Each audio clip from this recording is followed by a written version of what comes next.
Bueno, pues en otro episodio más, ya una cervecita nada más esta vez. Una, llevas tres. No es cierto. Vamos a hablar de los efectos de la acústica. O sea, como efectos como para mí son cosas que de verdad dices, te transforman de que a otro lugar, ¿no? Por ejemplo, un efecto que todo el mundo conoce, pero tal vez no lo conoce con este nombre. Oye, espérame, antes de que digas el primero, ¿efectos o fenómenos? Buen punto, ¿no? Sí, exacto.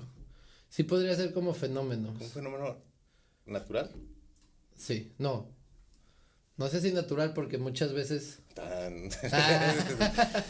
o sea, pero... muchas veces dependiendo de cómo esté el contorno o el ambiente. Por ejemplo, puede ser natural si es de parte de una montaña, como un eco. O sea, el eco es natural, ¿no? O sea, el eco Entrar en una cueva, pues está el reverb. Exacto, que es natural. Exacto. Pero, o sea, si ya nos vamos a otras... No, también son naturales. Que al final de cuentas sí son naturales, pero tú las puedes manipular y hacerlas no naturales para tú hacer lo que tú quieres con ese mismo fenómeno. Bueno, escríbanle ahí a ver ustedes qué opinan. Sí, exacto. El punto es que, por ejemplo, no sé, ahorita, ¿qué es el primer efecto que vas a decir? Voy a hablar de el efecto Doppler, que suena así como súper científico mientras lo hablamos. Pero imagínense que ustedes están parados en una carretera y escuchan el... Eso es el efecto Doppler. O sea, significa, es un cambio de frecuencias de una fuente que produce exactamente las mismas frecuencias, pero al estar en movimiento rápido, como un carro en una carretera, cambia su frecuencia dependiendo de la posición del receptor y la fuente y también su velocidad. Claro. Sí, bueno, a eso iba. O sea, imagínate una chita que va corriendo y que a la vez va, no sé qué, cómo se diga, gruñendo o lo que sea, sí. Y pues va a tener un efecto Doppler. También. Y es algo natural. Sí, exacto. ¿Va? Totalmente. Podría ser. Sí. Es un fenómeno de la física que existe, ¿no? Claro. Te voy a contar un chiste, ¿no? Entonces, llega un papá con su hijo y le dice, oye, ¿y a ti, Pepito, te ha afectado vivir en la carretera? No.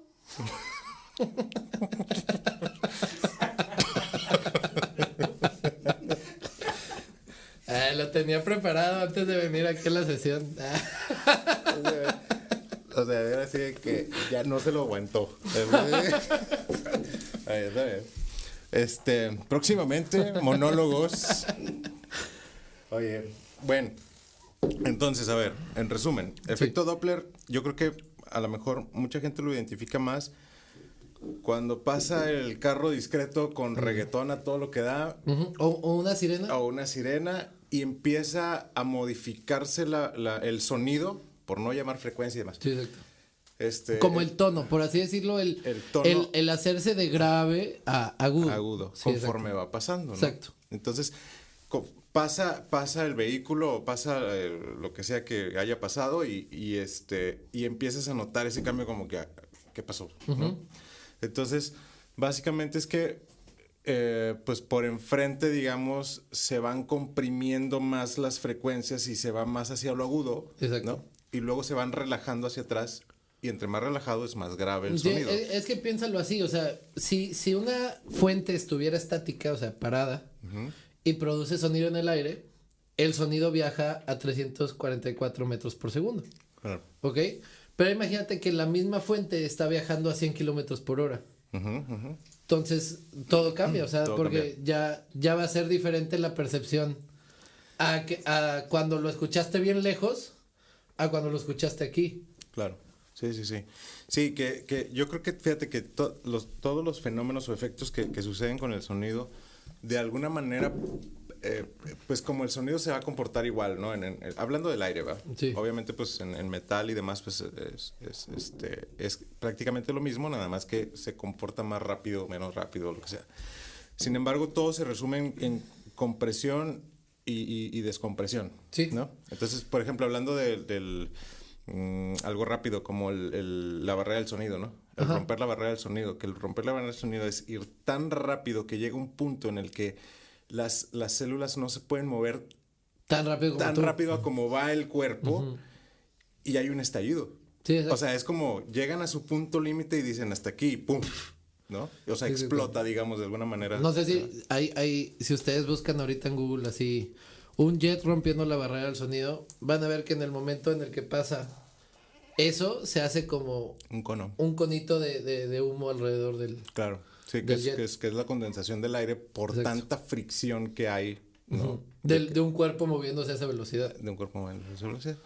Entonces, te digo, entonces básicamente es eso, solo que, como decías, cuando hay una onda o, por ejemplo, algo estacionario o constante que puede ser música, que puede ser una sirena, pero moviéndose a cierta velocidad, es cuando empieza a haber todo este movimiento de sí. partículas en el aire. Y cambios, porque si por sí, estando estática, ya hay una velocidad del sonido, Claro.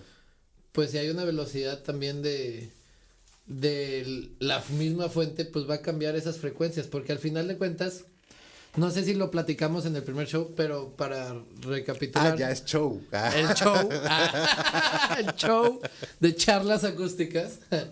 Bueno, pero para recapitular, o sea, al final de cuentas, la frecuencia o la longitud de onda que marca la frecuencia, porque cada ciclo de longitud de onda por segundo es lo que marcaría una frecuencia. Claro.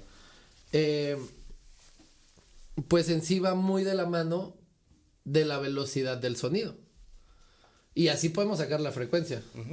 Y si la velocidad del sonido, pues aparte está siendo afectada por una velocidad externa, es donde cambia la cosa. Claro, sí, definitivamente. O sea, es movimiento con otro movimiento. Exacto. ¿No? Sí, Sí, o sea, sí. definitivamente. O sea, el desplazamiento del sonido se desplaza junto con otro cuerpo. Entonces ahí es donde empieza toda esta variación. Exacto. Bien.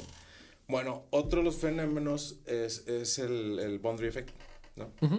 Entonces, Es muy importante para cualquier persona que esté tratando de hacer su home studio o poner un lugar para escuchar música, sí tienen que tener en cuenta esto. claro. Sí, el boundary effect, pues básicamente es como una amplificación natural, cuando acercas un cuerpo sonoro a una superficie, ¿no? Una superficie lisa, digamos, ¿no? O sea, esto, por ejemplo, vamos a resumirlo en que es una bocina, la acercamos a un muro y generalmente sube 3 decibeles, automáticamente, ¿no? O sea, Sí. sube su volumen 3 decibeles. Esto no quiere decir que sea una fuente fiel, digamos, ¿verdad? Que sean 3 decibeles y se A sigue fuerza, escuchando. Sí. Ajá, exacto. Y que se sigue escuchando igual aparte. ¿Por qué pasa esto? Entendamos el principio básico del sonido, que es esférico, ¿no? Que sale hacia todos lados, ¿no? Entonces, en el momento en el que rebota con una superficie, regresa inmediatamente y se suma a la que está saliendo por un lado, ¿no? Exactamente. O por arriba o por abajo. Entonces, esto de alguna manera entra en la misma fase, porque realmente son pues, milésimas de segundo en lo que sucede. Entonces, entra en la misma fase prácticamente y se suman, ¿no? Entonces, Pero como ya viene rebotado, está un poco distorsionado, o sea, ya no es el mismo sonido fiel que está saliendo de la bocina. Claro, está medio, o sea, en un punto desfasado, ¿no? Exacto. Entonces, esto lo pueden comprobar con cualquier bocina, inclusive su celular pegándolo. Digo, creo que todo lo hemos hecho en algún punto con alguna cavidad, por ejemplo. Que falta bocina en la fiesta y pones el celular en el vaso. En el vaso, ¿no? Exacto. Entonces, Es ese mismo. Es algo muy parecido a ello. Y bueno, o sea, qué bueno que mencionas esto de que se le suma 3 decibeles, porque nomás recapitulando un poco para que vean, o sea, los que no han visto los episodios anteriores, 3 decibeles significa el doble de fuerza. Entonces, al este efecto boundary effect, lo que pasa es que es como si creara otra bocina aparte de la que tú ya existes, podríamos llamarla la bocina fantasma. Exacto. Pero no viene igual que la bocina que tú estás queriendo escuchar, lo que va a causar estas distorsiones y desfases, y tal vez ciertas frecuencias van a desaparecer y ciertas frecuencias se van a aumentar y ciertas otras se van a distorsionar, entonces ya no va a ser lo mismo. Claro. Pero pues qué padre que tengas una bocina que suena más o menos, que la pegues a la pared, que suene más duro, ¿no? Sí, exacto. También. Entonces, sí, o sea, pero bueno, es un recurso. Si lo pudieras de que tratar de controlar, agarrarías de alrededor de la bocina, pondrías así como una cajita, concha, ¿no? una conchita, ajá. Claro, que por ejemplo, el hecho de que lo podamos hacer en una esquina, pues ahí tenemos el doble del doble. A lo Sí, mejor hay todavía más desfase y más distorsión, porque bueno, pues los rebotes ya están de alguna manera, ya no son lineales, ¿no? Pero ¿qué pasaría, por ejemplo, si Pero lo pongo? para una fiesta funciona excelentemente bien, sí. Exacto. ¿Y qué es lo que pasaría si lo ponemos, por ejemplo, 2 muros y techo? Que ya tenemos 3 muros, ¿no? Sí, o sea, que como en una esquina del techo. Exacto. ¿No? Entonces estamos hablando del doble, Del doble. ¿no? Digo, técnicamente, Ajá, teóricamente como más 2 a bien. la 3. Sí, exacto. Entonces, digo, hay ciertas, bocinas que dentro de su ingeniería han hecho esto dentro de los baffles, ¿no? ¿Para qué? Pues obviamente pues para que suene muchísimo más fuerte con menos guataje, ¿no? Okay. Entonces usan de alguna manera la acústica natural de ciertas paredes dentro de los baffles para ir amplificando el sonido. Sí. Y que de alguna manera... Tiene como la caja acústica, ¿no? Que todo el mundo habla. Exactamente. Entonces, hacen que bocinitas muy pequeñas, que no tengan gran potencia, naturalmente se amplifique. Obviamente esto está calculado, ¿verdad? Sí, todo está planeado. Por ejemplo, de hecho, o sea, hablando de esto, mi papá un día se compró una bocina que es una cajita como de este tamaño, hecha toda de bambú, sin nada electrónico. Todo está hecho de bambú, solo tiene unos agujeritos para que tú pongas tu celular y que la bocina de tu celular se meta dentro de ahí donde se está amplificando el sonido y luego la bocina sale por un lado, o sea, de que sale la amplificación por un lado y se escucha, no sé, 3 veces más de lo que se escucha en el celular. O sea, es un amplificador. O sea, Ajá, hecho de puro bambú y es una cajita así. Luego la traigo. Claro, y la damos en un giveaway. Sí, exacto. Firmada y todo. Oye, entonces, bueno, básicamente el boundary effect es eso, ¿no? Amplificar de alguna manera las frecuencias, la potencia de una fuente natural, que en el momento en que se acerca a un lado, esto dentro de la ingeniería, por ejemplo, lo tomamos mucho en cuenta porque, por ejemplo, en la industria, ¿no? En la industria ves una máquina que está sonando a cierto nivel sonoro, con ciertas frecuencias, oye, pero ¿sabes qué? ¿Qué más hay que tomar en cuenta? Que es que no esté cerca del muro de la planta, ¿no? Sí, exacto. ¿No? O, bueno, ¿saben qué? Hay momentos donde sí debe estar ahí, o sea, porque ya no hay más espacio. Lo que se tiene que hacer es, bueno, pues vas a tener que poner un acondicionamiento muy espeso alrededor de la bocina, o sea... Ya sería poner fibra o alrededor como así. Como en los estudios de grabación, ¿no? La trampa absorbente que está... Para que no se vaya para acá. O sea, no lo vuelva a rebotar. Los monitores, claro, sí, definitivamente. Entonces, ¿dónde más es usado el boundary? En micrófonos. Sí. ¿No? Los micrófonos de mesa, que son estos micrófonos, vuelven a lo mismo. Yo estoy hablando y la mesa nos ayuda a amplificar ese sonido. Y en el momento en el que el micrófono esté pegado a la mesa, hace que nuestra voz suene muchísimo más fuerte, ¿no? Sí, y la capte muchísimo mejor. O el mismo cuando tú te agarras y hablas en un cono. Exacto. O sea, es eso. O sea, en el cono se está incrementando un poquito por la forma del cono, ¿verdad? Claro. Entonces, sí, estos micrófonos son usados, digo, para voz, para los... Bueno, pues digo, los que trabajan en oficinas son todos estos micrófonos de conferencias. Todos son boundary. ¿No? Todos son boundary. O otro ejemplo, no sé si se han visto como películas de espías y así. El micrófono que es parabólico es para medir súper lejos el sonido. Eso es un buen ejemplo. Y muy direccionado, porque la parábola que ponen atrás, que es como una antena de tele, hace que todo el sonido rebote directamente vez hacia el sonido, hacia el micrófono. De hecho, el micrófono está volteado.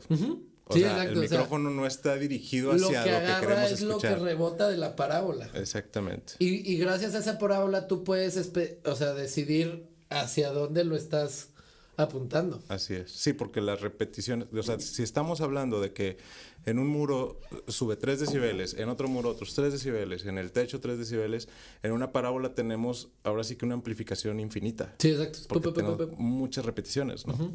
Del sonido. Ahí ya tendrías que sacar la diferencial. Sí, pues ahí estaría cañón, ¿no? Y bueno, pues al final de cuentas, otro de los efectos que queremos hablar tiene mucho que ver con este boundary effect, o sea, que es la amplificación del sonido a base de rebotes, ¿no? Claro. Y bueno, no sé si aquí los que están escuchando alguna vez han ido a Chichén Itzá, pero si ustedes están enfrente de la pirámide de Chichén Itzá y aplauden, o sea, dicen ahí los guías que se escucha un quetzal, ¿no? Pero bueno, no se escucha un quetzal. Lo que está pasando es un boundary effect, pero aplicado en las escaleras de la pirámide. Y la geometría de las escaleras de la pirámide lo que hacen es el boundary effect, o sea, como que en estas como esquinas de las escaleras Sí. amplifican ciertas frecuencias y ciertas frecuencias las matan. Claro. Entonces, cuando tú aplaudes, lo que se está aumentando son las frecuencias muy agudas. Y por eso se escucha. Yo la primera vez que lo escuché, o sea, me lo imaginé como un disparo de un arma láser, así de, Ok. de caricatura, ¿sabes? ¡Piu! Ajá. Sí, así se escucha. Sí. Pero al final de cuentas es esto mismo, o sea, la forma en que están puestas las escaleras hacen que el sonido se cancele y se aumente en ciertas frecuencias. Claro. Entonces, la verdad no sé si los mayas ya tenían en cuenta todo esto, pero de seguro si no lo tenían en cuenta fue una gran experiencia poder aplaudir enfrente de la pirámide. Mira lo que salió. Órale, el quetzal. No, pero definitivamente, digo, está comprobado que definitivamente los avances que tenían en ciencia, o sea, sí eran muchísimos. O sea, y tenían cámaras reverberantes para música, ¿sabes? Uh-huh. O sea, ya era como, aquí se escucha padre, o sea, hay que hacerlo aquí. Yo me imagino que, oye, llegamos a una cueva donde se escucha padre nuestras voces, ¿no? Sí. Por poner un ejemplo. Y ese es el punto de poderlo, trasladar ya a una estructura arquitectónica. Exacto. ¿No? Y poderlo imitar. Porque, por ejemplo, en los mayas hacían todos sus rituales y así. Más que nada, muchos de los que iban como al inframundo eran en cenotes. Uh-huh. Y al fin y al cabo los cenotes son cuevas con agua. Claro. Entonces, el rebote también en el agua afecta. Sí. Y toda la humedad en el ambiente hace que el sonido viaje mucho más rápido. Uh-huh. Porque humedad en el aire significa que hay agua en el aire y el sonido por el agua viaja más rápido. Claro. Entonces, hay partículas de aire por el sonido. Entonces, imagínate que la partícula de oxígeno de aire se va a mover así, pero la de aire se va a mover, o sea, la de agua se va a mover rapidísimo. Entonces, el sonido es bien raro, ¿no? Uh-huh, uh-huh. Y ahí hacían sus ceremonias y cantaban y como tú dices. Digo, también hay otro dato, por ejemplo, del juego de pelota, o sea, esta arena, uh-huh. Se supone que tú aplaudes ahí y se repite 7 veces. Uh-huh. Y es un área abierta. Sí, o sea, es un área completamente abierta y hay un eco de 7 veces. O sea, sí, y yo creo que no es casualidad. O sea, estaría muy cañón si fuera. O sea, yo creo que. Ya son como muchas cosas. Probaron varios. O sea, ajá. Que no fue. Y ya el diseño final fue el que se quedó. Sí, exacto. Entonces, digo, definitivamente, pues no hay manera como de comprobarlo, pero es obvio que tenían un cierto estudio para llegar a algunas. O sea, vaya, al menos de experimentación. Sí, exacto. ¿No? Y que sí les salían algunas cosas, ¿no? Muy bien, ¿no? Sí, igual que como hablamos de los griegos, uh-huh. O sea, de que en sus teatros hacían que todo la reverberación, que el mismo boundary effect, ellos lo aplicaban con una concha en el escenario. Claro. La concha amplificaba el sonido hacia afuera. Exacto. Que es más o menos lo mismo. Sí, es más o menos y en Chichén Itzá es diferente, o en las pirámides, porque también en otras pirámides pasa lo mismo. Es la geometría de las escaleras y el sonido que les está cayendo. Digo, tan solo con la parte esta de acá en Veracruz, de la pirámide esta donde va bajando la serpiente. Uh-huh. La de Cumbre de Tajín, no. Sí, la de Tajín. Sí. Que va bajando en el solsticio. En el solsticio, ¿no? Entonces dices, órale, o sea. Todo estaba como muy calculado. Estaba muy calculado. Sí, ¿no? Exacto. Entonces, y tal vez no usaban las mismas matemáticas que usábamos nosotros, pero ellos lo tenían calculado a su manera, ¿sabes? Exacto, sí, definitivamente. Sí nos llevan un rato ellos, ¿no? Está bien. Pues bueno, pues estos fueron algunos de los efectos o fenómenos. Sí, exacto. Si ustedes conocen otros, por favor, que quieran su explicación, escríbanos y se los explicaríamos en Fenómenos Acústicos 2. En el siguiente show. En el siguiente show. Muy bien, pues muchísimas gracias. No es un adiós, es un hasta pronto. Listo. Sí, ya se despidió, ya quedó. Nos vemos, gracias. Yeah.